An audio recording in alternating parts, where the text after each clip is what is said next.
Su qualcuna forse, diciamo sì, ma no, lascio perdere tendenzialmente, altrimenti comincia. Buonasera a tutti, buonasera per chi si sta per collegare a questo nuovo appuntamento di A Più Voci. A Più Voci è un'iniziativa che è nata in questo periodo, nel periodo di aprile 2020, che è arrivato dopo già alcune settimane, per alcuni mesi di stop di attività corali, e quindi è una iniziativa che è nata nel periodo di Pasqua per ampliare i temi di approfondimento legati al mondo corale, che è un mondo che sta soffrendo moltissimo lo stop obbligatorio legato a questo virus, e quindi abbiamo toccato tanti argomenti questa sera con questi 5 magici musicisti che si dedicano alla coralità anche giovanile, non solo, però prevalentemente alla coralità giovanile. Affronteremo il tema del coro giovanile come proposte, prospettive e futuro dell'attività per i cori giovanili. Abbiamo in ordine alfabetico Fabio De Angelis, direttore di coro di Roma, ma anche compositore. Ciao Fabio. Ciao Lorenzo, benvenuto. Ciao. Luigi Leo, invece pugliese, anche lui direttore di coro e componente della commissione artistica di Fegnarco. Ciao Luigi. Tutti. Silvana Noschese di Salerno, direttrice di coro, organizzatore di eventi anche a Salerno, di corsi, di percorsi formativi. Ciao Silvana. Buonasera a tutti, ciao Lorenzo. Dario Piumatti, vice direttore di coro di varie realtà giovanili, direttore di coro di Torino, quindi Piemonte, attivo a 360 gradi nel mondo della musica per giovani, perché è anche un docente. Quindi ciao a Dario. Ciao Lorenzo, buonasera a tutti. Dario è anche diventato da poco il più esperto direttore di coro italiano in ambito di coronavirus, poi vi racconterà perché. Ahimè, andata bene, sono qua. E Cinzia Zanon invece dal Veneto, in particolare da Bassano. E Cinzia è un altro direttore di coro che ha tantissime attività che porta avanti, e anche come Silvana organizzatore di eventi musicali per giovani. Ciao Cinzia. Ciao a tutti. Allora, rifacciamo un piccolo passaggio, continuiamo l'ordine alfabetico, poi quest'ordine lo cambieremo durante questo nostro incontro che dura circa un'oretta, e chiederei ad ognuno di voi una rapida presentazione di quello che in questo periodo è cambiato nella vostra attività e come state portando avanti l'attività del lavoro dei direttori, come direttori di coro dei vostri cori giovanili. Questa sera parliamo di cori che vanno da una fascia di età ancora scolastica fino a quelli universitari, e quindi alcuni di loro hanno subito lo stop della scuola, e quindi anche molti hanno subito una rivoluzione proprio nella loro vita. Quindi partiamo con Fabio, che ci racconta quello che accade nella zona di Roma Sud, tutta la zona, diciamo, vicino ai Castelli, tutta la zona di Ciampino. Sì, è stato un blocco perentino per noi, quindi guarda, molto velocemente, sia con i ragazzi del coro giovanile che con quelli liceali abbiamo in un primo momento interrotto l'attività, proprio perché era abbastanza traumatica la situazione. Poi, insomma, dopo qualche giorno, pensando bene, abbiamo cominciato a utilizzare questo strumento incredibile della piattaforma digitale. Abbiamo capito subito che le prove era impossibile farle, e quindi abbiamo pensato a questo momento come una finestra temporale nella quale poter in qualche modo formare i ragazzi sotto alcuni aspetti che magari di cui non c'è necessità o qualche volta il tempo di poterlo fare all'interno delle prove, e quindi magari dalla lettura all'analisi, alla chiacchiera su alcuni aspetti della coralità. Insomma, ci vediamo settimanalmente, abbiamo degli appuntamenti e in qualche modo teniamo viva l'attività attraverso questo, poi magari anche attraverso la realizzazione di brani virtuali. Ci stiamo divertendo in questo modo, insomma, ma penso che ne parleremo nell'arco della serata. E Luigi invece? È uguale, perché lo stop è stato improvviso per tutti, dall'oggi al domani ci si è dovuti bloccare E dopo una fase iniziale di spaesamento e cercare di comprendere un po' come andare avanti, come portare avanti un po' di cose, ci si è rivolti tutti quanti al discorso della piattaforma. Naturalmente inizialmente si era un po' illusi di poter fare qualcosa di prova online sfruttando una delle piattaforme qualsiasi, ma questo poi effettivamente non è possibile perché ci sarebbe bisogno di connessioni stratosferiche, di situazioni meccaniche di altissimo livello che ho visto soltanto Whittaker è riuscito ad ottenere in una sola situazione, ma altrimenti non è possibile. E quindi ci si è riversati su questa alternativa della piattaforma digitale facendo cose, piccole cose, uno a uno, oppure come anche per Fabio, ma come un po' per tutti, ci si è riversati sul Virtual Choir, sfruttando un po' il percorso del Virtual Choir per, che so, chiedere a qualcuno di rifare la sua registrazione e gli dai degli spunti di vocalità o qualcosa, perché poi scattano tutta una serie di meccanismi di inibizione del cantare a casa, perché non vuoi essere ascoltato dai tuoi familiari, non vuoi essere ascoltato dal vicinato, e quindi quelle voci molto presenti in sede durante le prove sono diventate degli uccellini quasi appena percettibili, perché non è semplice. La sede delle prove è anche un po' un nido nel quale ognuno si lascia andare e ci si lascia coccolare da quella situazione corale. Così. Certo. E per Silvana? Silvana, tu hai pure organizzato un evento in questo periodo, quindi non ti sei data per vinta assolutamente. Sì, non mi sono data per vinta proprio perché alle spalle ho questo gruppo di giovani che da subito, devo dire, ha compreso che non era per niente il caso di fermarsi.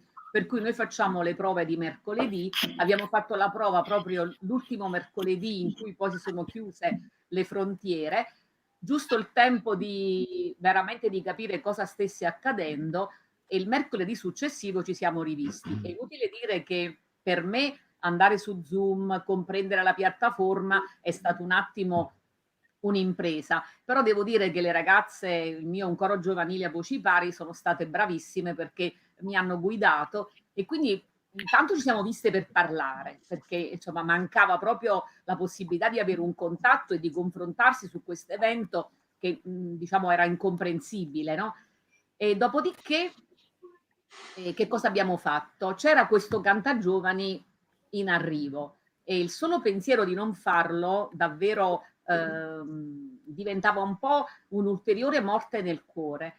Per cui abbiamo cercato una strada e sono molto felice tra l'altro di averla trovata. Abbiamo detto ok, siamo in piattaforma, a questo punto non invitiamo i cori, però invitiamo almeno i direttori, e così abbiamo la possibilità di confrontarci e di dire che a Salerno c'è un evento, perché quasi tutti i direttori di cori giovanili italiani sanno che io appena li incontro dico ma perché non vieni a Cantagiovani? È una delle cose che sempre dico, e quindi per me è stata una grande gioia e ringrazio tutti vederli lì tutti 80.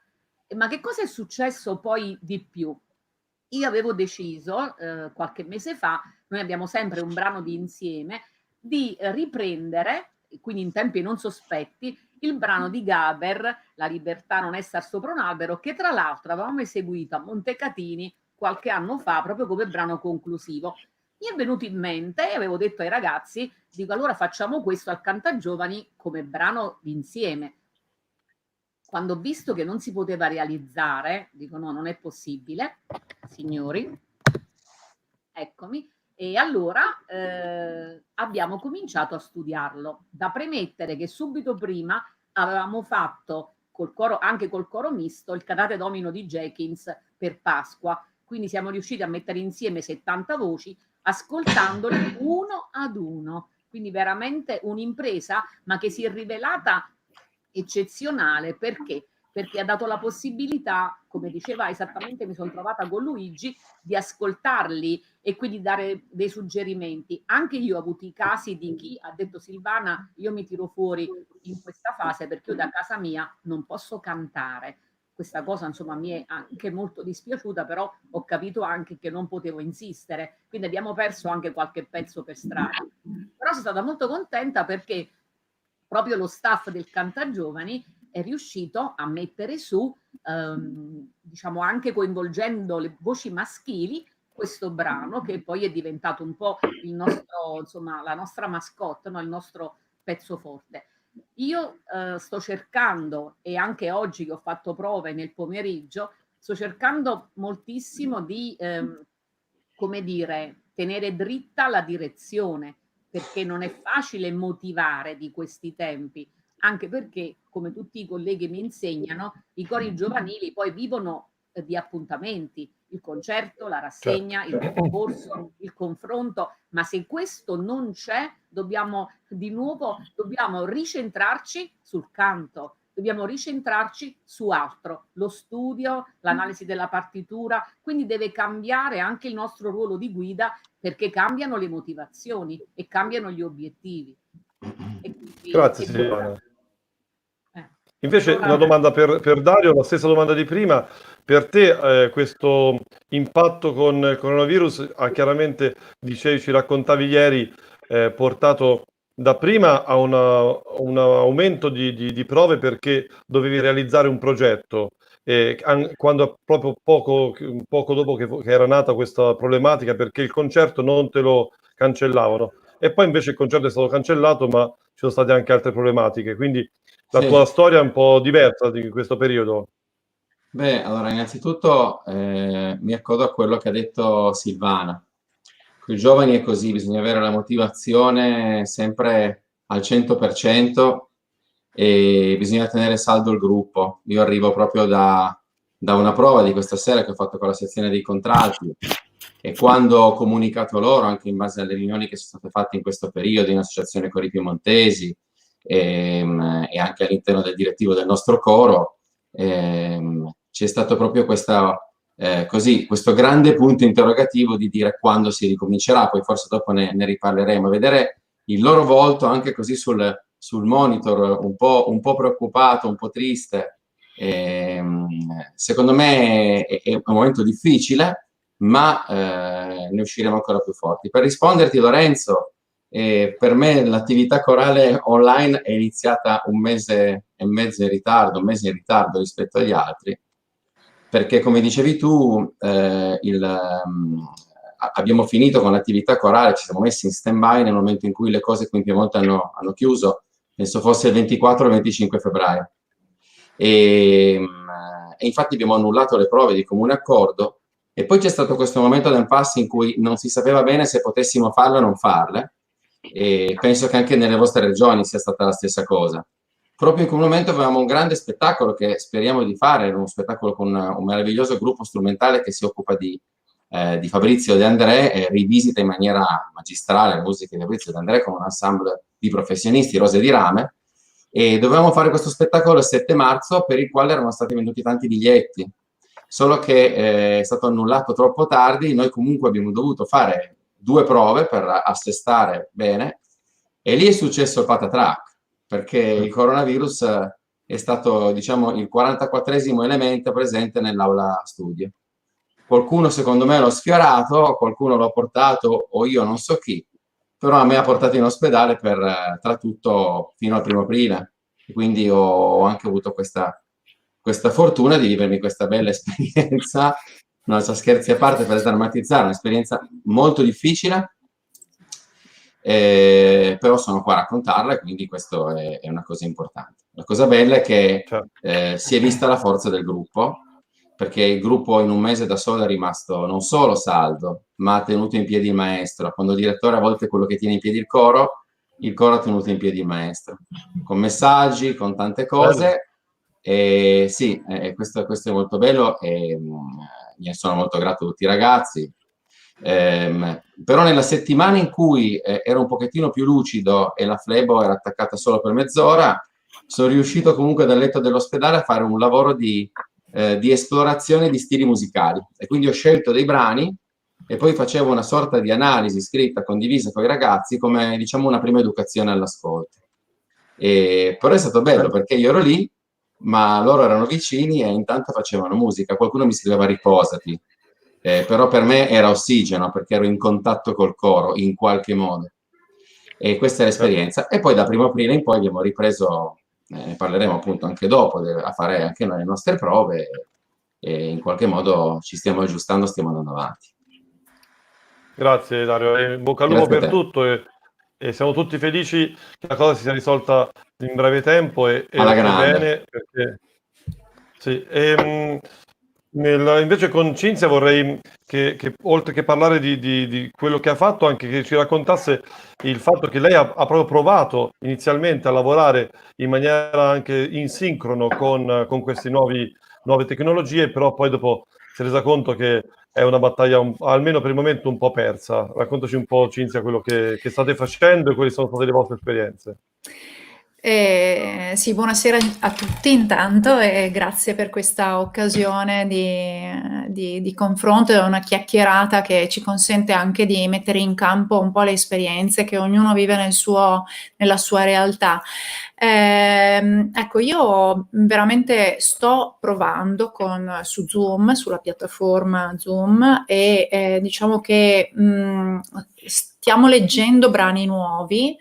E stiamo lavorando prevalentemente sulla lettura, sul repertorio nuovo, anche impegnativo, devo dire. Ci sono delle cose che stiamo affrontando con entusiasmo e anche con determinazione. Ovvio che ci vuole il supporto audio, quindi la traccia audio mandata a casa separatamente, perché in modo tale che loro possano ascoltarla. Ecco, io lavoro in questo modo, e poi a piccoli gruppi, io ho gruppi piuttosto grossi, per cui per me è un lavoro abbastanza impegnativo, perché comunque tutti i giorni sono sulla piattaforma Zoom, e quindi dividendoli per sezioni, ma dividendole anche in sottosezioni, quindi perché posso sentirli singolarmente ad uno sull'apprendimento, però è logico che è tutt'altro modo di lavorare, anche didatticamente. Il percorso didattico che tu fai nell'apprendimento di un brano è abbastanza stravolto rispetto a quello a cui siamo abituati, quindi c'è stato un momento anche di conoscenza anche di questo strumento, che comunque in ogni caso è bello che abbiamo avuto la possibilità anche di esplorarlo, perché io di certo non lo sceglierei, voglio dire, no? È stata una scelta obbligata, però mi rendo conto che ci sono anche, voglio dire, guai se non ci fosse stato, ecco, guai se non ci fosse, perché questo ci consente comunque di mantenere una regolarità dell'incontro, di comunque mantenere un collegamento grazie alla musica, e di approfondire anche perché noi abbiamo dei progetti in corso e in prospettiva che dobbiamo assolutamente mettere in piedi del repertorio per quando avremo la possibilità poi di eseguirlo, no? Per cui sarebbe troppo tardi poi, se fosse, non so, a settembre, ottobre. Cerchiamo di prenderci per tempo e quindi leggere materiale, perché il trentennale delle Giovani Voci Bassano, il cinquantennale di Gioventù Incantata, insomma abbiamo tante cose in programma e tante idee da poter sviluppare, sempre con la musica. Quindi anche perché quando le porte si riapriranno, chi organizza concerti e chi vuole sentire concerti li vorrà tutti, e quindi i cori per certi versi e le orchestre anche dovranno essere pronti, ma nessuno riflette sul fatto che più stiamo fermi e meno saremo pronti, perché perdiamo proprio il contatto. Questo sì. Sì, una cosa che per rifare un rapido giro di chiacchierata, legata invece alla storia con cui è nato la vostra esperienza come direttore di un coro giovanile. Molti si chiedono, probabilmente delle persone che sono in ascolto, se un coro giovanile nasce all'interno di una scuola e quindi da una evoluzione di un'esperienza scolastica, oppure se un coro giovanile nasce come associazione, magari come costola di un'associazione corale o come costola di un'associazione culturale. Ecco, sarebbe bello, partendo da Fabio, magari se facciamo delle risposte rapide riesco a fare più domande, così ci scambiamo ancora più argomenti. Qual è stata la scintilla che ha fatto nascere la tua esperienza come direttore dei cori giovanili, e come nasce il o i tuoi cori giovanili, perché tu ne hai più di uno? Sì, velocemente, guarda, in realtà è iniziato a metà degli anni 90, intorno al 95, quando il mio maestro di conservatorio, in realtà attraverso un Rotary Club, dove lui faceva parte, propose un'attività all'interno di un liceo scientifico a Roma Sud, finanziato da questo Rotary Club. Quindi io, che ero suo allievo, fui messo a guida di questo coro, e quindi da lì poi ho bocciato l'amore. Ho iniziato l'attività poi nei Castelli, dove io abitavo, nel 98, quindi poi in maniera più stabile, e quindi sono circa 22 anni che questi cori, diciamo così, giovanili hanno vita. Ad un certo punto in poi il mio coro giovanile non poteva più realizzare un'attività il primo pomeriggio, come io facevo solitamente, perché i ragazzi avevano cominciato a crescere, quindi in ambito universitario non potevano essere più presenti dalle 2 alle 4, dalle 2 e mezza alle 4 e mezza, e quindi ho sdoppiato la mia attività. Quindi il mio coro giovanile è diventato poi in effetti giovanile, nel senso formato da ragazzi post-liceali fino ai 30 anni, in un orario serale, e ho continuato a mantenere i miei, al momento ne ho 3 cori invece liceali scolastici, che costituiscono, come possiamo dirlo, il vivaio di questo coro fatto da ragazzi come maggiore. Prima di andare avanti ti chiedo, quindi per te in qualche maniera i cori scolastici sono un po' il vivaio anche del coro giovanile dei ragazzi universitari? Guarda, ti posso dire che questo è almeno per quanto riguarda l'esperienza romana, tutti così sono.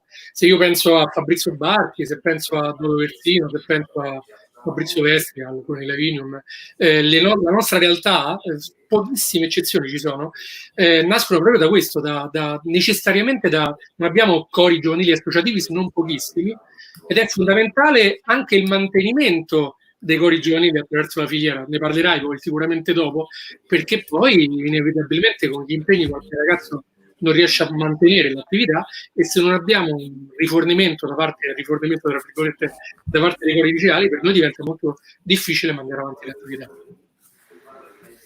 Ho capito. E per Luigi qual è stata l'esperienza di avvicinamento invece ai cori giovanili, e poi che tipo di cori giovanili hai creato oppure hai potuto dirigere? Ma principalmente quello nato in associazione è stata l'evoluzione del coro delle voci bianche, che ha avuto poi il suo prosieguo con una formazione principalmente a voci pari. Ci sono stati dei ragazzi maschietti che naturalmente hanno fatto l'evoluzione della muta della voce e sono passati nella formazione quella mista a livello associativo, dove ci sono un po' tutti. Altre tipologie di cori, il coro scolastico, almeno per quella che è la mia esperienza nei licei, non ha un grande sviluppo. È un po' più limitato rispetto alla fortuna che hanno nel Lazio di essere riusciti a far entrare la coralità nel mondo della scuola. Altre formazioni, altra esperienza corale giovanile è quella un po' del coro giovanile pugliese, che ha avuto al suo interno principalmente ragazzi di scuola superiore e universitari. E lì è stato un altro tipo di esperienza, perché sono entrati a far parte ragazzi che non avevano la fortuna di avere un coro nella loro zona, nella loro città, e volevano comunque partecipare a una realtà corale giovanile, e quindi hanno colto la palla al balzo. Noi abbiamo avuto l'idea di aprire comunque l'opportunità, di dare l'opportunità a tutti anche chi non fosse necessariamente iscritto ad un coro, di vivere un'esperienza nuova e facesse poi nascere tanti nuovi entusiasmi, tant'è che qualcuno ha portato nuova linfa vitale nelle loro zone facendo nascere cori, cosa che secondo me è importante. Bello. Una domanda che ti faccio riguardo invece a quello che hai detto prima. Secondo te c'è un motivo per cui in Puglia non ci sono, cioè si sono sviluppati meno i cori nell'ambito dei licei rispetto ad esempio all'esperienza romana? Cosa accade in questo ambito? Le scuole vedono il buon esempio di altre scuole e quindi finché non parte una cordata di realtà di questo tipo non si sviluppa? Oppure ci sono altre motivazioni culturali, organizzative? Secondo te qual è il motivo per cui da voi ha avuto più successo? Vai. Secondo me una cosa che ha con poca conoscenza da parte dell'aspetto del mondo dirigenziale dell'importanza del coro all'interno dei propri istituti.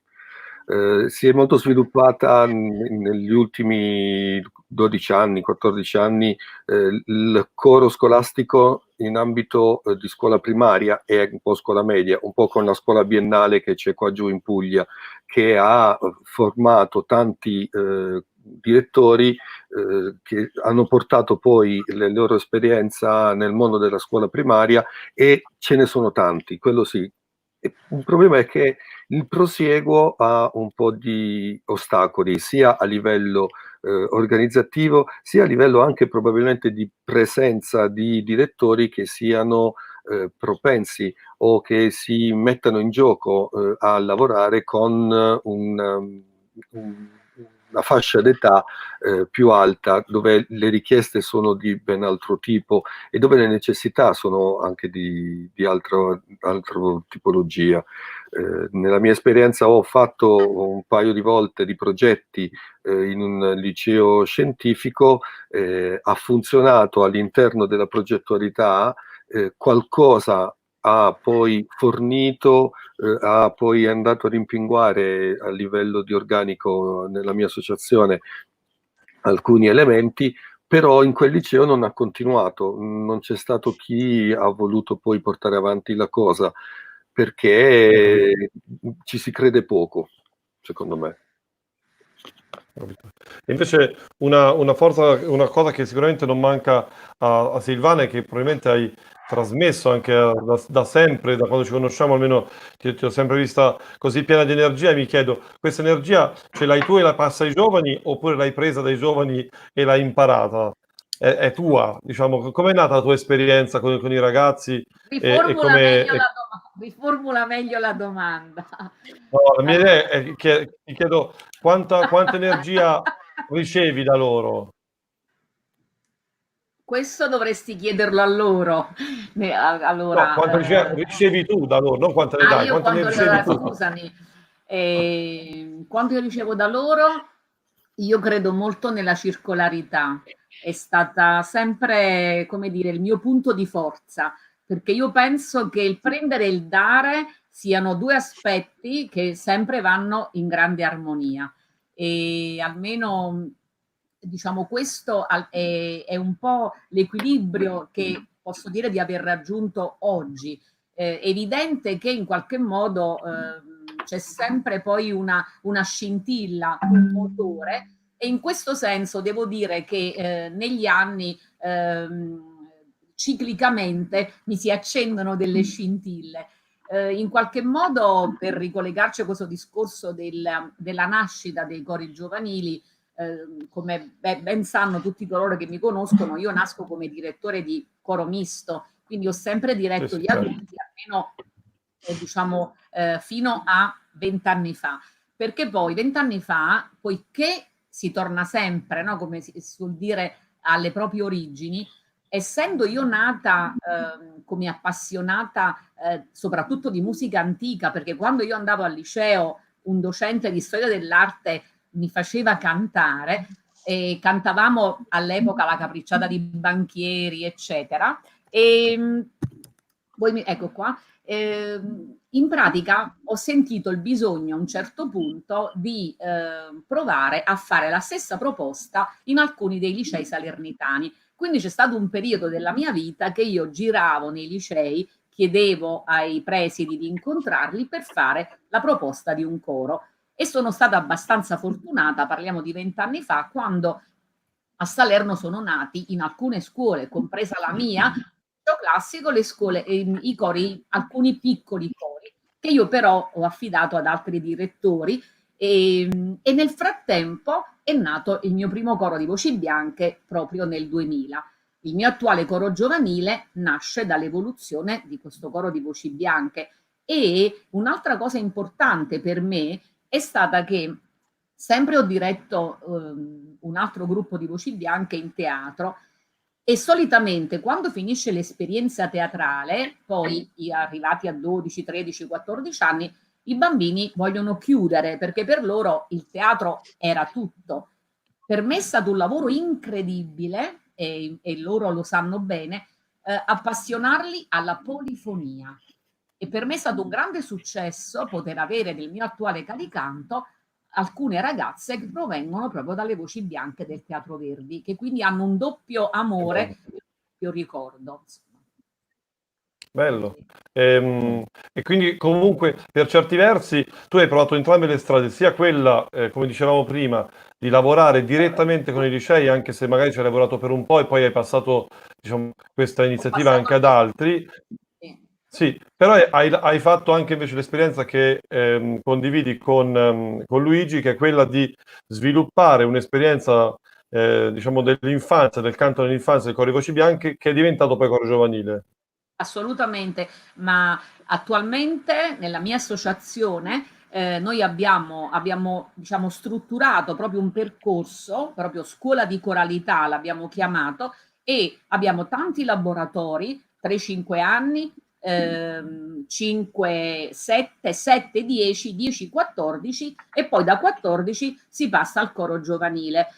Tra di noi ci sono conduttori per ogni laboratorio e ci riuniamo e poi cerchiamo di fare almeno, di creare almeno un paio di eventi all'anno in cui i gruppi si incontrano e facciamo anche degli incontri ciclici, per cui poi il passaggio, cioè per i piccoli diventa importante avere un giovane da emulare, no? Questo e all'interno, dico solo quest'ultima cosa, ho creato anche una sorta di tutoraggio, no? Cioè ogni piccolo sa di avere nel grande un tutor, ora si scambiano poi i regali a Natale, cioè queste piccole cose che però fanno molto, perché quando arriva l'attimo dello sconforto e tra i bambini, i giovani è abbastanza costante e allora c'è sempre insomma qualcuno che può intervenire a supportare. Per me la relazione è sempre fondante in una esperienza corale. Grazie, questa è una cosa che sicuramente riaffronteremo tra poco proprio per toccare il tema dell'abbandono del coro, nel senso che cosa porta e come poter risolvere a volte questa questione. Però finiamo questo giro con Dario e con Cinzia. Di Dario io posso, per passarti la palla, mi voglio soltanto dire che anni fa, quando ho iniziato a lavorare come direttore artistico del Festival Primavera, mi scrisse Marco, anzi mi telefonò Marco Fornasier, mi disse guarda si iscrive anche Dario Piumatti con i suoi ragazzi. Dico vabbè, abbiamo posto? Dico sì, penso di sì. No, non hai capito, ne porta 100. Dico come ne porta 100? Allora, l'immagine prima che ho avuto di Dario era uno che arrivava con 4 pullman di ragazzi e veniva a Montecatini con questa masnada di persone e quindi la domanda è come un po' ha detto Silvana, l'unione, il coro, che è anche un'esperienza che condividono nella scuola in tanti ragazzi, e poi il fatto di essere docente nelle scuole, se può aiutare.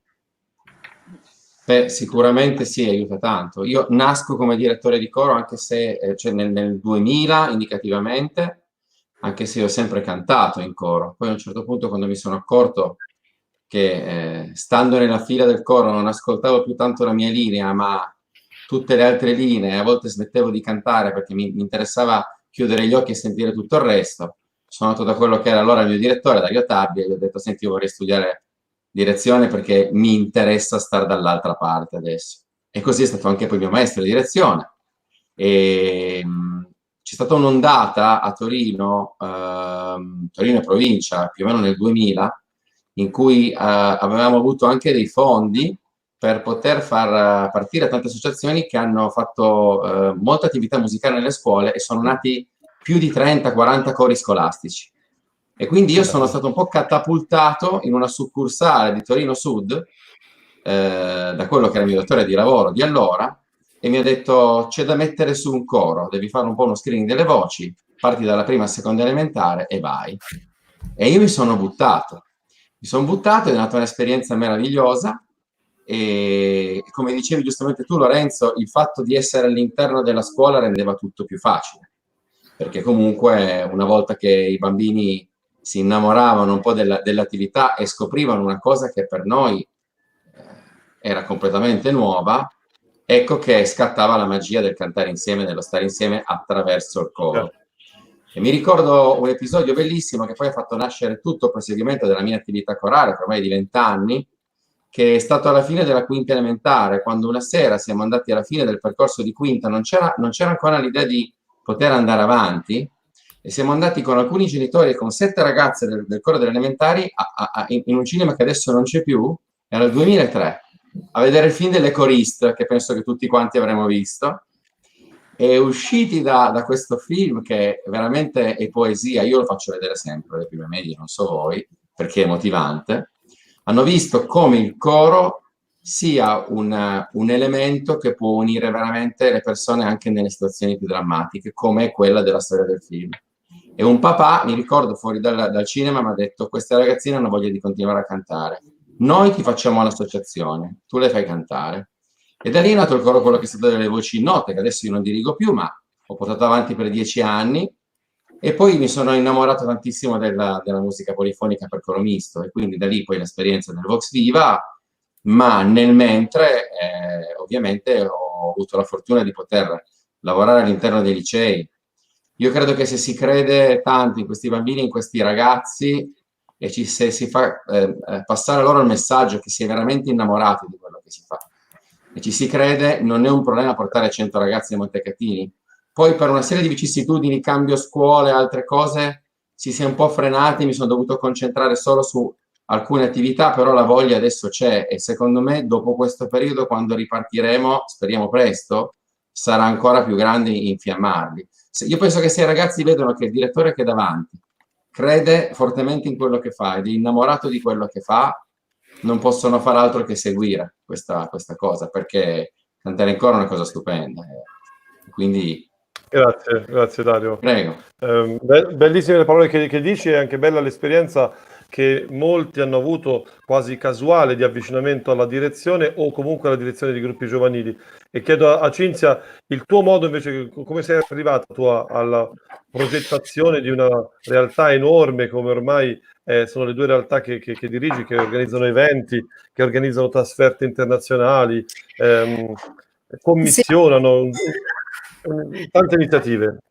Sì, guarda, io nasco proprio nella realtà associativa, e nel senso che non ho mai avuto esperienze, se non sporadiche, nelle scuole, come esperta, diciamo, ma sempre molto brevi ed intense, ma mi sono concentrata sempre sull'aspetto così associativo, perché questa mia attività nasce su una provocazione dell'allora sacerdote della mia parrocchia, che mi disse, conoscendo appunto la mia attitudine al canto, mi coinvolse e disse: beh, sarebbe bello che ci fosse ci fossero un coro di bambini che potesse animare la messa domenicale, e da lì nacque nell'86, quindi stiamo parlando veramente di tantissimo tempo fa, e il primo... È una bambina. Prima sera, era una bambina, sì. quasi. E da lì nacque appunto prima il coro Giovani Voci Bassano, perché è stata la mia prima esperienza, e proprio grazie a quella breve esperienza che ebbi di inizio, voglio dire, fui chiamata dall'associazione che già esisteva, del coro associativa del coro I Ragazzi della Ciliegia d'Oro di Marostica, si chiamava così perché si rifaceva i canti dello Zecchino d'Oro, eccetera. Insomma, era una realtà associativa comunque già che aveva iniziato un percorso di polifonia, e per cui mi sono inserita in un'associazione che aveva già un certo tipo anche di struttura, diciamo. Aveva un direttivo, aveva già iniziato una prima stagione concertistica che era la Primavera Musicale a Marostica, e lì mi sono inserita in questa organizzazione e ho cominciato veramente a pensare come poter sviluppare. È stata una lenta metamorfosi,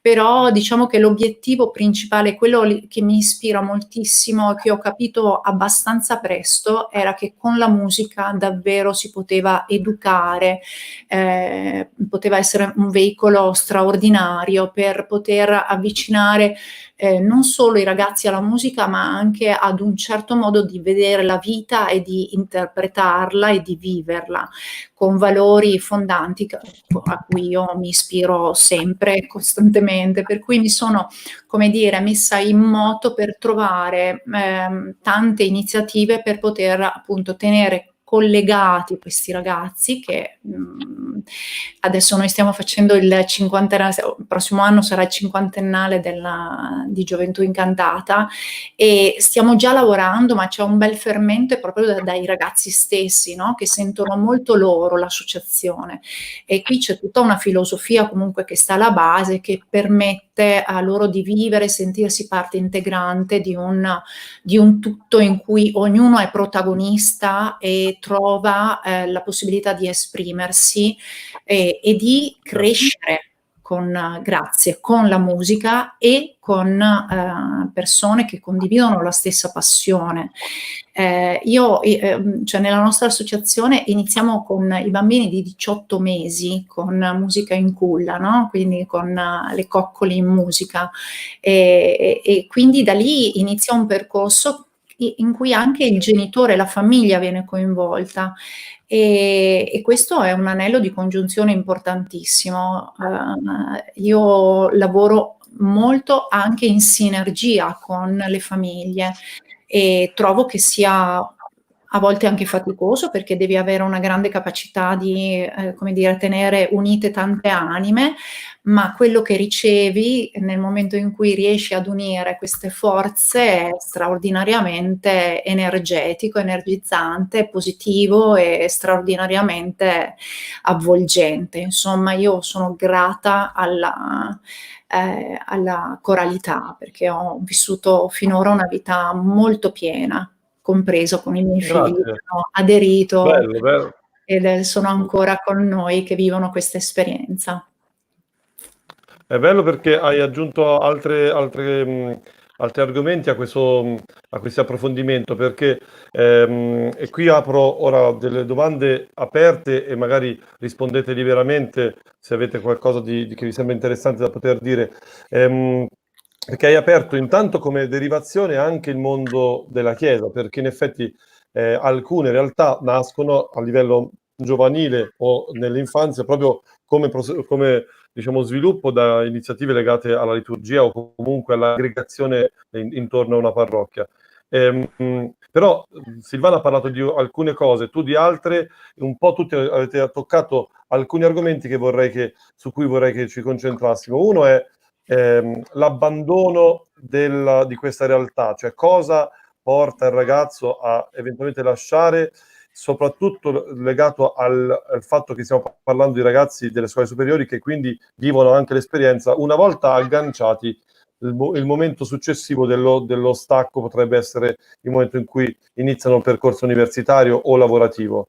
L'altro aspetto che tu hai toccato è quello del rapporto con le famiglie, e Silvana aveva toccato l'aspetto della socialità, cioè del fatto di dover essere insieme, della circolarità dell'esperienza e anche di questa straordinaria connessione tra fasce d'età differenti all'interno della stessa esperienza, che mi sembra un bel tema.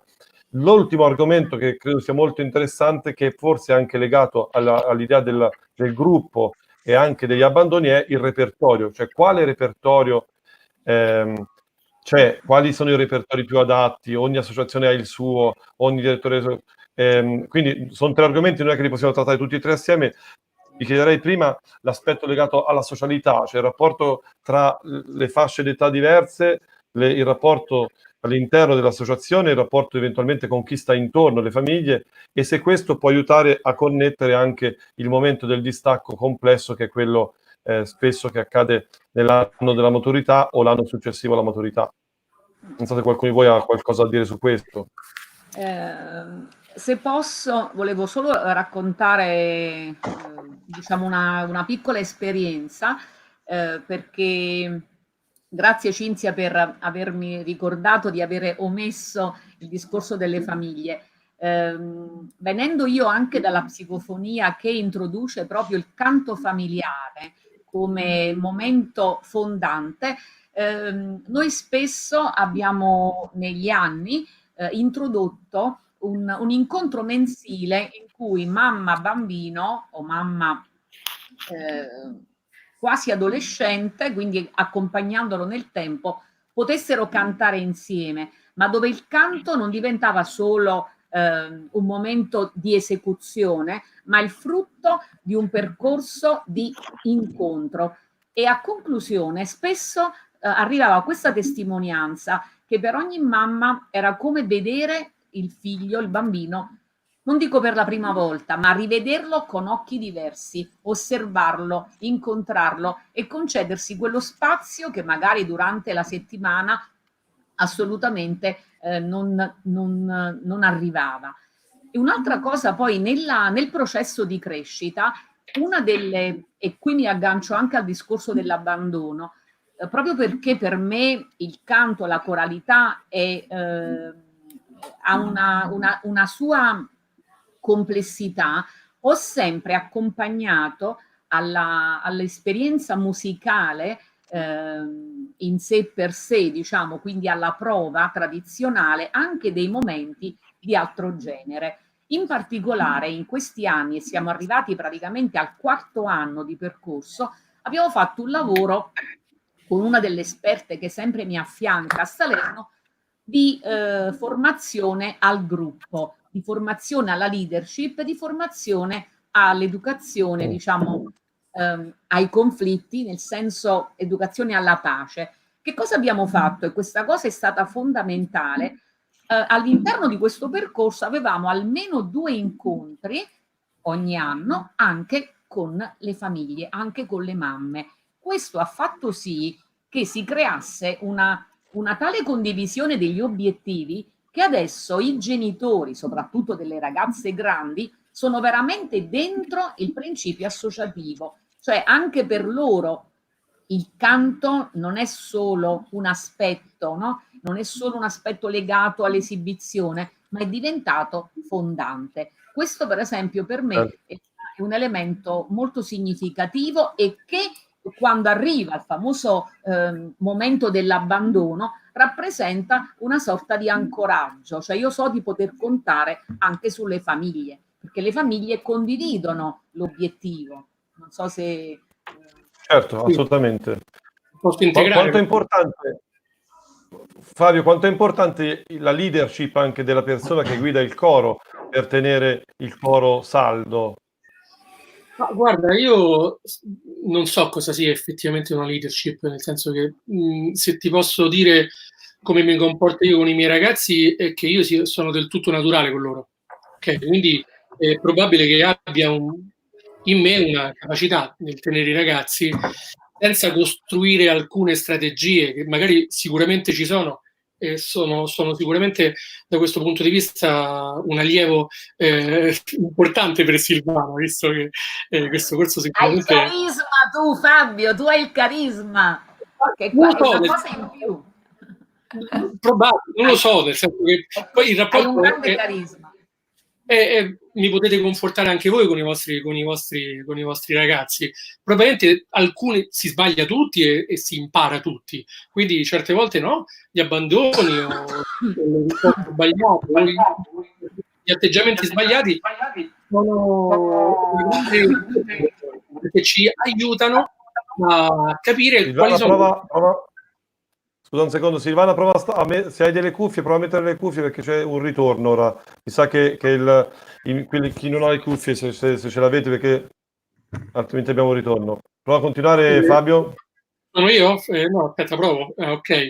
Allora, no, dicevo che assolutamente l'esperienza pluriennale che noi abbiamo ci permette di avere in anticipo, di capire quali possono essere giuste, senza che queste siano poi ricette da scrivere sul libro, perché poi i ragazzi cambiano le abitudini, cambiano i comportamenti, cambiano le famiglie, cambia la società. E quindi, se posso dire, la nostra capacità è quella di riuscire a sopravvivere adattando la nostra leadership a questo mare multiforme di ragazzi che ogni anno ci capita di avere davanti a noi, insomma. Certo, ma in questo voi pensate che ci siano capacità di leadership differenti a seconda dell'età dei ragazzi? Non so, ad esempio Dario lavori con vari tipi di età, forse anche Cinzia, credo Sì. forse anche Luigi, perché bisogna avere tipi diversi di leadership a seconda, cioè di personalità. Il carisma di cui parla Silvana è un carisma che va bene per tutti, oppure ci sono alcuni che hanno un maggiore efficacia con i ragazzi fino ad esempio a 10 anni e qualcun altro invece che... Allora, se posso... Prego. Vuoi dire tu? No, vai pure Cinzia, aspetta. No, io credo che soprattutto nel nostro ambito il direttore è anche educatore, almeno io la vivo così, per cui con dei ruoli e delle responsabilità, quindi dobbiamo essere leader capaci di creare clima di fiducia, che è il preludio alla disciplina fondamentale per qualsiasi tipo di lavoro, non solo musicale. Quindi abbiamo chiaro l'obiettivo da raggiungere, ma dobbiamo nello stesso tempo avere quell'attenzione particolare al percorso necessario per raggiungere quell'obiettivo. E la missione, io penso sia proprio una missione, è quella di portare il cantore alla consapevolezza del proprio ruolo, che quindi abbia su di sé esattamente l'idea che la presenza è importantissima, la sua presenza è importantissima, il coro è come un puzzle e se manca il pezzettino si vede quel buco, ecco, quindi l'importanza diventa importante nello stesso tempo l'identitario, no? della persona che è fondamentale. La responsabilità insegna, no? Questo tipo di modo di operare, la responsabilità del proprio ruolo e anche una visione di quello che è l'impegno, la passione da mettere in campo, che richiede anche sacrificio, una sana fatica. Ecco, io credo che un bravo leader adesso ho accennato ad alcuni aspetti, un bravo leader deve essere in grado di mettere in campo e sviluppare tutti questi aspetti per poter portare poi il gruppo coeso a dei risultati, non solo, voglio dire, il risultato, il percorso musicale ti offre la possibilità di lavorare su tutti questi aspetti importantissimi. Stavo dicendo una cosa a Dario proprio riguardo a questo, cosa volevi aggiungere forse Dario? No, sposo in pieno quello che ha detto Cinzia, volevo dire una cosa molto simile, il gruppo è fondamentale, per me lo vedo, diciamo che il coro scolastico in questo momento nel mio percorso vedo nella scuola media, nei ragazzi delle scuole media e anche nelle Voci Bianche, qua nel paese in cui vivo, li vedo così poco come minutaggio, come tempo, dove cerco di concentrare in quell'oretta settimanale tutte le energie, però in realtà la passione, la guida, l'energia è la stessa che poi uso anche con i ragazzi con universitari, quelli del Vox.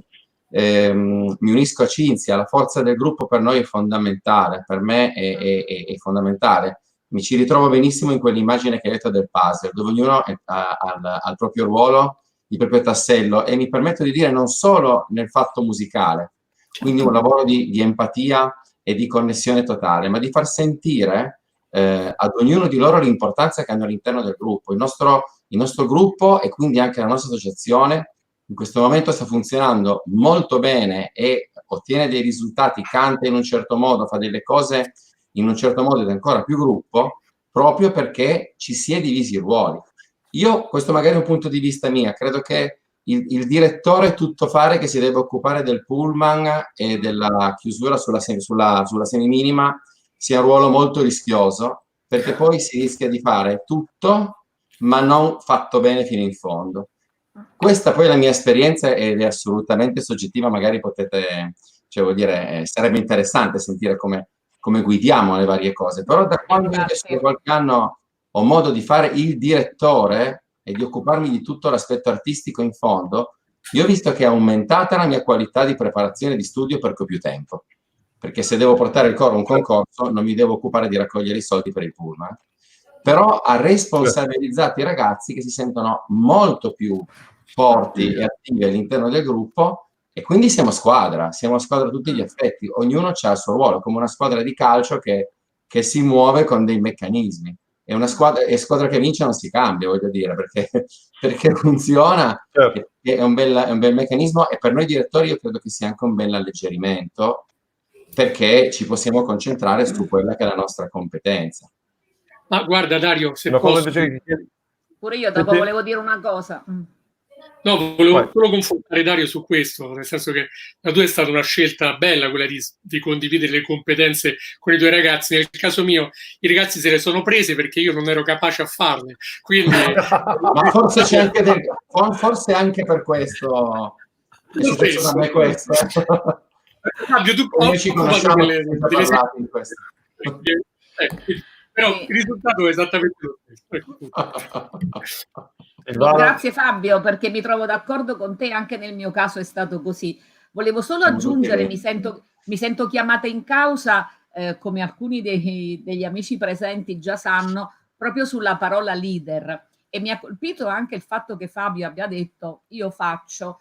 Allora il discorso è che nel percorso di un direttore di coro esistono i momenti alti ed esistono anche i momenti bassi. Esistono i momenti in cui arrivano i problemi, tu puoi perdere anche mezzo coro. Mi ricordo una volta Busto mi disse: Silvana, non ti preoccupare, anche con 3 persone puoi fare buona musica. Da quel momento mi sono sentita, come dire, ancora più benedetta. Però, e qui dico 2 parole, Lorenzo quando mi ha chiamato mi ha detto puoi anche presentare il tuo evento.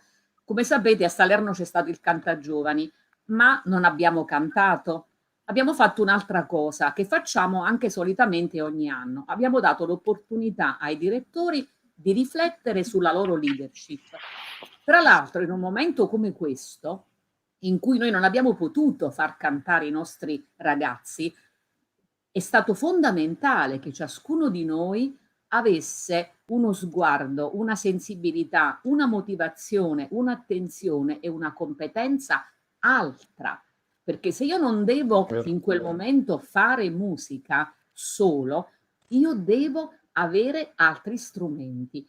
Solitamente la famosa domanda leader si nasce o si diventa? Sicuramente il carisma da qualche parte lo devi avere, però la vita potrebbe non averti aiutato a tirarlo fuori. A volte i cori ti aiutano in questa direzione, in questo senso dico a Lorenzo, sì, il coro poi, soprattutto quando si crea quella sinergia, fa tirar fuori la parte migliore di te, ma se questo non accade è necessario una formazione, è necessario che ognuno di noi, così come portiamo a fare la convergenza alla macchina, che io neanche so bene cosa significa, però so che si deve fare. Allora, io però so che cosa vuol dire fare la convergenza a se stessi, cioè, e se non la facciamo, so che altri direttori ci stanno ascoltando, se non la facciamo, la dobbiamo fare, perché poi, e qui ritorna il tema della circolarità, l'abbandono, la scarsa motivazione, lo scarso risultato fa parte di questo processo comunicativo del quale noi siamo protagonisti. E allora come dire, concedersi anche in Italia ogni tanto un momento in cui, oltre a parlare di che repertorio fare e come farlo e come interpretarlo e la vocalità e il respiro e il gesto, diciamo pure, ma l'umanità del direttore e che cosa vuol dire veramente essere maestro? Questo Bravo, per me bravissimo. è una domanda che io mi pongo ogni giorno, perché poi più mi dicono, ah, ma però sei brava, e più io vado in crisi, perché dico, aspetta, perché io mi sento, ecco, forse Lorenzo, questo mi dà l'energia, perché io come maestro mi sento sempre in cammino e non sono mai soddisfatta dei risultati dei cori, come ogni maestro, ma non sono neanche mai completamente soddisfatta di me, cioè vado sempre alla ricerca di cosa fare per migliorare. E ringrazio tra l'altro perché le persone che sono qui insomma mi hanno sostenuto anche in questo Cantagiovani, quindi li ringrazio tutti per averci creduto. Bello. Mi collego ad alcune cose straordinarie che hai detto, Silvana, che testimoniano una volta di più quanto per coinvolgere i ragazzi, i giovani, servono persone speciali. E mi faccio una domanda a Luigi legata a un tema di cui si è parlato, che è legato alla leadership, ma soprattutto che è legato alla capacità di ascolto che deve avere il direttore, ascolto musicale, ma anche ascolto dell'energia del gruppo, ascolto anche del singolo qualche volta, e soprattutto forse nei ragazzi che vivono a volte contrasti, cambi di vita, dispiaceri.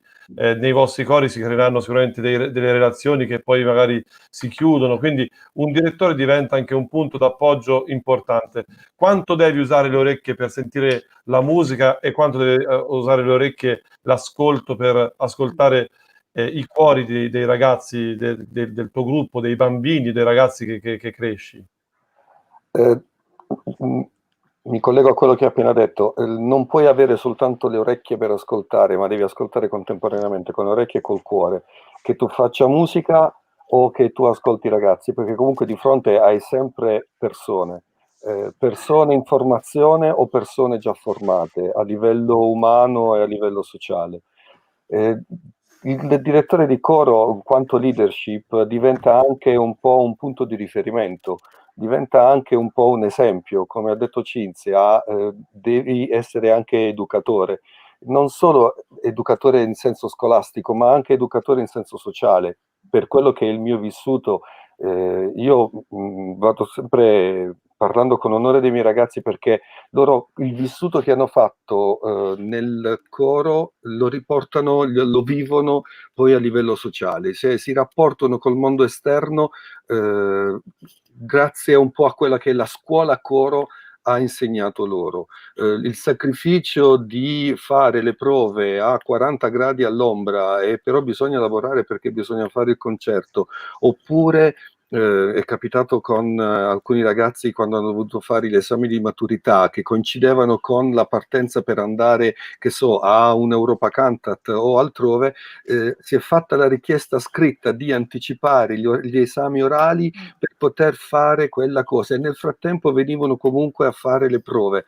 Cioè, sono esempi che ti restano impressi a fuoco nel cuore, nella mente, nella memoria, perché comprendi di aver trasmesso tanto, comprendi di aver reso anche il loro essere musicali, ma anche uomini e donne quanto mai più maturi rispetto a quella che è il circondario.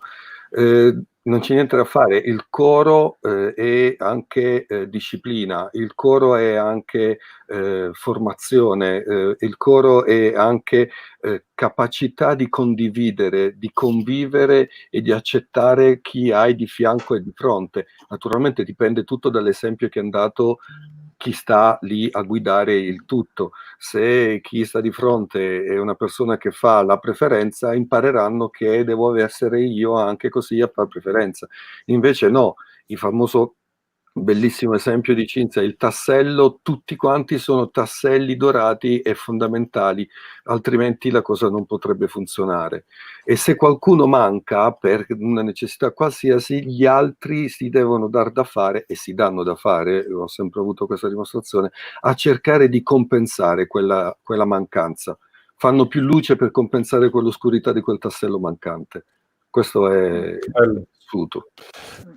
Vi dico, stiamo andando verso la conclusione perché non abbiamo moltissimo tempo, però volevo parlare anche di un altro argomento che è quello del repertorio, ma prima di parlare del repertorio volevo collegarmi a questa cosa che ha detto poco fa Luigi riguardo a quanto il coro sia una scuola e il coro a scuola insegni a vivere proprio ai ragazzi. A Montecatini, i primi tempi che portavamo i cori, quando andavamo a parlare, Marco Fornasera racconta tutte le volte che andavano a parlare con i gestori degli hotel, dicevano no, noi le gite non le vogliamo più. E voi siete tutti docenti che sono stati a Montecatini, in questi anni, ormai 10 anni di Montecatini cioè di Elfesio Primavera a Montecatini, poi tanti altri anni da altre parti, non c'è mai stato un problema e gli albergatori ora vogliono i ragazzi dei cori perché sono ragazzi che pur essendo della stessa età di altri non arrivano per sfasciare le stanze da letto oppure per fare confusione, ma vengono lì per divertirsi e per fare musica assieme. E quindi il valore educativo del coro si è dimostrato in maniera straordinaria. Noi siamo riusciti a portare 2000 ragazzi assieme o 1500 ragazzi di scuola superiore assieme senza avere nessun problema con nessuna struttura. E questo per anni. Questo vuol dire che i ragazzi hanno appreso un modo, un sistema, un come si sta assieme, e questo come si sta assieme glielo insegnano persone come voi che spesso portano, che loro sono i loro docenti. E quindi è verissimo quanto sia scuola di vita. Prima di chiudere, credo che molti, quelli che ascoltano, vorrebbero sapere se voi avete un vostro repertorio nel cuore che usate come un momento per far innamorare i coristi alla coralità. Se avete dei giovani in un liceo che dovete invitare a cantare con voi o qualcuno e dovete trovare un repertorio, cos'è che faresti sentire? Fabio, cosa fai sentire ai tuoi ragazzi quando li porti a scuola a sentire un coro per farli innamorare di coralità? Ma guarda, velocemente, bisogna secondo me contestualizzare bene il territorio nel quale ci si trova. Roma ovviamente, pur essendo una città grande, non ha all'interno una vena corale a livello giovanile, almeno non l'aveva fino a qualche anno fa. Quindi è inevitabile che portare ragazzi di un liceo all'interno di un coro era molto difficile per noi, perché non avevamo amici, parenti, nonni, come può avvenire da una certa latitudine d'Italia, che sono abituati a cantare in un coro. Quindi è inevitabile che il repertorio deve essere allettante, quindi il più facile, il più divertente possibile per loro. Mi piace però dire poi che però questo diventa poi un falso problema, nel senso che poi i ragazzi, una volta entrati all'interno del coro, non solo non apprezzano quello, ma chiedono altro. Quindi sicuramente in un processo di crescita, dopo il brano simpatico magari che io ho arrangiato, che ho trovato da amici e colleghi, loro cominciano a interessarsi di un brano di Le Belle Bonne o di Guitacre o di altro, e quindi c'è una crescita. Quindi sicuramente in un primo momento è importante far capire loro che si può cantare in un coro con un brano semplice e divertirsi, ma il bello poi è viene dopo. E repertorio di altri? Cinzia, con cosa inizi? Se devi invitare qualcuno a cantare in coro. Quando entrano nel coro generalmente arrivano magari dai corsi di propedeutica, quindi hanno già un po' di dimestichezza, di avvicinamento alla musica, ma iniziano con quello che sta lavorando il coro. Io non faccio niente, non faccio sconti a nessuno, nel senso che entrano con il repertorio del coro. Però vorrei dire, al di là del fatto di come si entra, penso che per questo problema possa essere ben affrontato, come diceva Fabio, in un coro scolastico magari, no? Invece ragazzini che entrano in un coro sanno già più o meno, almeno nel mio caso, a cosa stanno andando incontro, più o meno, insomma. Più che altro sul discorso del repertorio, invece, vorrei spezzare un po' aprire una fessura sul fatto che, per quanto mi riguarda, trovo sempre importante dare un contenitore in modo tale che i ragazzi trovino in una proposta concertistica un senso al loro cantare. Quindi per me riunire anche brani di diverso genere, ma che hanno un filo conduttore, che trattino una tematica importante molto vicina a loro, è una carta assolutamente vincente, faticosa per alcuni aspetti, nel senso che come lo propongo e come lo intendo io, richiede molto sforzo da parte loro, perché partono proprio dal concepimento, da come concepire. Io do degli input, però loro devono creare poi il percorso insieme con me, ovviamente, ma devono essere loro che capiscono il nesso e trovano, sto pensando all'ultimo progetto che abbiamo creato, i testi sono nati dal loro pensiero, da una loro discussione. Abbiamo trattato il problema dell'inquinamento ambientale, piuttosto che tutto il discorso della terra, della natura, come poco prima che venisse fuori tutto questo problema, per cui diciamo è un tema molto vicino a loro, e con loro abbiamo trovato il giusto percorso per appassionarli e per appassionare poi, perché quando tu presenti un prodotto poi al pubblico, passatemi il termine prodotto, un lavoro, un progetto, diventa vincente nel momento in cui loro sono i primi che lo sentono, che lo vivono, che l'hanno sviscerato. Ecco. Quindi la creatività come elemento di unione tra di loro e anche come momento proprio di partenza di un ricerca, anche di ricerca, ricerca, sì, proprio di discussione, di mettersi in campo. Ci sono ragazzi che hanno bisogno di avere qualcuno che li infiammi e che in qualche modo hanno l'input per tirare fuori delle idee, e anche per mettersi in gioco.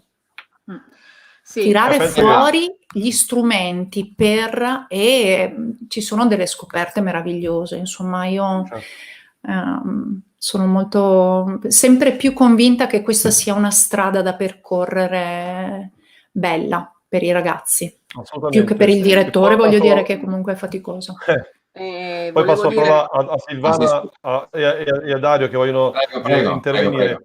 Sì, volevo dire, è un'esperienza che ho avuto con i bambini delle scuole elementari, quando per 10 anni ho fatto insegnante scuola elementare, non passavo mai un anno che almeno una classe non costruisse la propria canzone di quell'anno.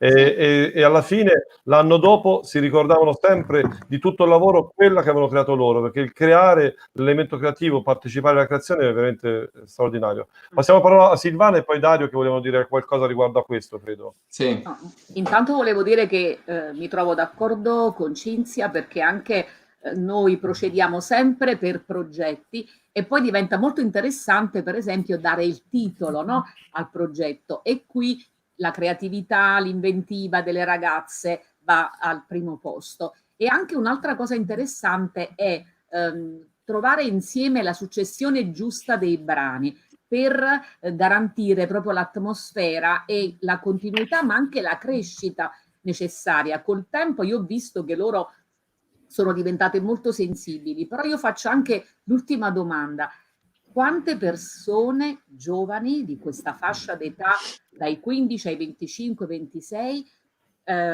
darebbero non so cosa per cantare bene un brano sacro?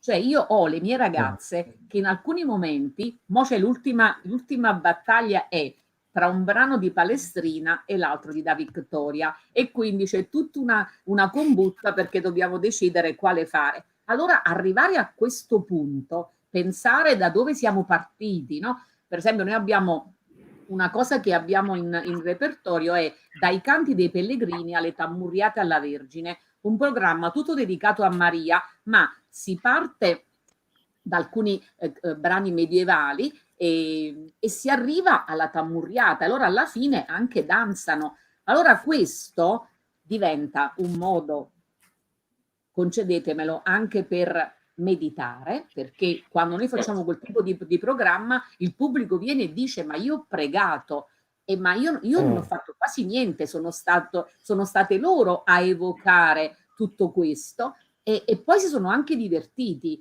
Allora, riuscire a costruire questo, se un concerto diventa divertimento, piacere, arte, preghiera, io credo che abbiamo fatto oltre e altro, oltre che a fare coro. E personalmente mi muovo in questa direzione. Poi l'etnico è sempre lì, cioè voglio dire, poi c'è sempre da qualche parte il brano. E guardi Dario che è alla tua sinistra, che Ma in realtà poi le strade sono vai. cambiate, perché si imbecca. Qualcuno una volta mi aveva fatto la battuta: quando è che a un certo punto diventate grandi te e il coro e cominciate a prendere una strada? In realtà una strada io l'ho presa con i ragazzi, anche se superano alcuni di loro i 26-27 anni, ma non così tanto. E più che altro nell'approcciare al repertorio. All'inizio, 10 anni fa, ovviamente, cioè io volevo dire questo: dobbiamo pensare al coro come non dei numeri uno a fianco all'altro, sono delle persone, degli esseri umani che hanno un loro vissuto e che arrivano da storie, culture, tradizioni e ascolti diversi. E quindi io ho catturato, che ne so, un tenore, non faccio nomi e cognomi perché magari sta ascoltando, un tenore che arrivava magari da chitarra e spiaggia e sapeva il giro di do, e quindi attraverso magari un brano pop è riuscito ad entrare in coro, ma dopo 2 anni guai a toccargli il Crucifixus di Lotti, per dire. Una ragazza invece, una storia bellissima, passando sotto la sede sentiva proprio l'esecuzione del Crucifixus e poi ha suonato il campanello per dire: ma c'è un coro qua? Cosa fate? Siamo conosciuti? Posso fare l'audizione? Quindi vedete 2 ragazzi coetanei arrivati da 2 mondi opposti. E per rispondere a quello di prima del diventare grandi, maturare le scelte. Io adesso ho fatto una scelta di lavorare su molta musica di autori viventi, ed è anche come si può dire, un bel sacrificio di tempo e di energia per me. O li contatto o vado a trovarli direttamente a casa loro e cerco di farmi raccontare che cosa c'è dietro ogni nota della partitura e come è nato il brano. Poi condivido con i ragazzi la storia del testo e poi cerco di dare profondità al lavoro unendo le varie arti insieme. Io mi ricordo 2 episodi, uno per esempio sullo studio di qualche anno fa di Sleep di Whittaker, nel quale alla fine dell'esecuzione non ero così soddisfatto dell'ambientazione che si era costruita. Allora una bella sera sono arrivati in prova e hanno trovato dei fogli appesi ai muri e ho fatto cantare loro mentre disegnavano il loro vissuto mentre stavano cantando. Poi abbiamo visitato questi quadri e abbiamo ricantato il brano guardando i quadri degli altri, ed è incredibile come l'esecuzione sia stata diversa, proprio a testimonianza che l'immagine e il vissuto attraverso l'immagine abbia cambiato il colore. E l'ultimo lavoro l'anno scorso su un bellissimo brano di Manolo da Rodi, Madrigale del Diniego, che sicuramente conoscete, che è fatto a quadri, per renderlo ancora più vivo. Una sera ci siamo divertiti a dividerci in 6 gruppi e ognuno di loro ha recitato, come una pièce teatrale di 1 minuto, un frammento del brano, ma senza poterlo cantare. E gli altri del coro guardavano la scena e si facevano ispirare dal movimento e dall'interpretazione. È cambiato il colore, si sentivano i profumi dell'estate, si sentivano nell'aria le cicale, si sentivano le 2 lacrime di sofferenza. Quindi forse diventare grandi sì, ma maturare nel modo di approcciare, di approfondire il repertorio, toccando tutti i sensi e tutte le arti, mettendole insieme. Grazie anche di queste suggestioni. Ci eravamo proposti di fare 1 oretta, ma tutte le volte arrivo sull'1 ora e un quarto.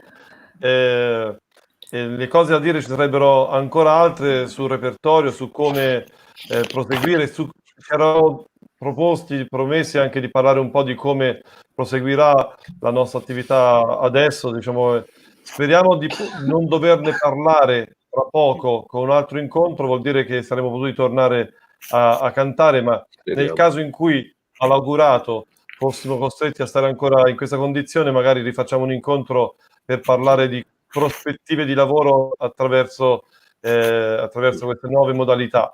Io vi ringrazio, è stato credo un incontro molto interessante, bello, variegato, con esperienze molto diverse. Come avete visto ci sono state una media di 100 persone in ascolto, con tanti amici direttori che sono intervenuti anche con i messaggi, e li ringraziamo. Come dico tutte le volte, questo sistema è un sistema che mi permette di connettere solo 6 persone per volta, e quindi ho dovuto fare delle scelte anche legate a tanti aspetti sociali, geografici, legati alle esperienze diverse che ognuno di voi aveva.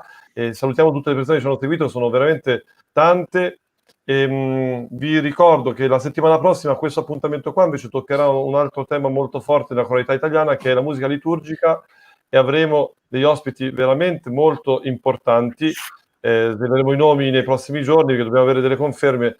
Non è Papa Francesco, non vi preoccupate, però diciamo che ci saranno delle personalità importanti del mondo della musica liturgica italiana e internazionale a parlare delle possibilità del futuro e dell'attualità della musica liturgica in Italia. Se vi fa piacere, invece venerdì io faccio 48 anni, e per fare questo compleanno parlerò in questa piattaforma di un po' delle mie composizioni. C'è un'intervista che faccio con una persona che è per parlare dei miei 24 anni da compositore, perché io ho iniziato a comporre musica per coro in maniera ufficiale, diciamo 24 anni fa. Sono a metà del cammino della mia vita, e quindi faccio 24 anni di composizione e 48 anni, quindi chi vuole dalle 9:30 per un'oretta si farà quattro chiacchiere con un po' di cose legate alla composizione. Grazie a Fabio De Angelis, grazie a Luigi Leo, grazie a Silvano Schese, Dario Piumatti e Cinzia Zanon. Io sono veramente molto felice, e un saluto a tutte le persone che ci hanno guardato per questa ora e 20 minuti. Grazie mille. Grazie. Voi potete rimanere, così noi continuiamo a chiacchierare, non vi preoccupate. Salutiamo intanto gli altri. Buona coralità a tutti. Ciao. Mi raccomando, non dobbiamo mollare, ma andare avanti. Ciao a tutti. Con ottimismo. Buonanotte.